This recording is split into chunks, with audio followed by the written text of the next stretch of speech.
ललकी चुनरिया चाटकार महिया ओढ़ल बाड़ी। चलिए फ्रेंड्स, आप सबके बीच एक नया देवी गीत लेकर आए हैं। बहुत प्यारा सॉन्ग है, तो वीडियो में अंत तक बने रहना, वीडियो को स्किप मत करना। अगर सॉन्ग अच्छा लगा तो मेरे चैनल को लाइक सब्सक्राइब करना ना भूलें।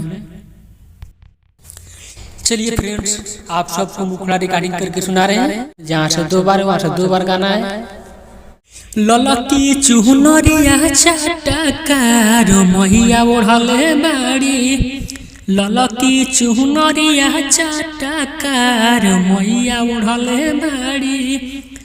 यही रे चुनरिया पर सबके मनवा मोहल बाड़ी। यही रे चुनरिया पर सबके मनवा मोहल बाड़ी। भैया भौजी मंदिर के पुजारी चुनरी ओढ़ल बाड़ी। ललकी चुनरिया चाटकार मैया ओढ़ल बाड़ी।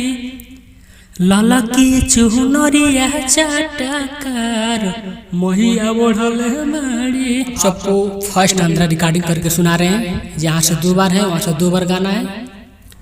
रेशम के डोरिया लागे सोने के पालाना, और निमिये के तारवा मैया लावेली सानवा। हाँ, रेशम के डोरिया लागे सोने के पालाना, और निमिये के तारवा मैया लावेली सानवा। देवलोक से आई माई धरती के स्वर्ग बनवल बाड़ी। देवलोक से आई माई धरती के स्वर्ग बनवल बाड़ी। ललकी चुनरिया चाटकार मैया ओढ़ल बाड़ी। ललकी चुनरिया चाटकार मैया ओढ़ल बाड़ी। चलिए फ्रेंड्स, आप सबको सेकेंड आंध्रा रिकॉर्डिंग करके सुना रहे हैं। जहाँ से 2 बार है वहाँ से 2 बार गाना है।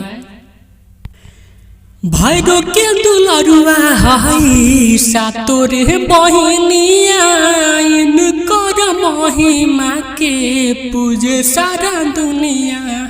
हाँ, भैरो के दुलरुआ हई सातोरे बहिनिया, आइन कर महिमा के पूजे सारा दुनिया।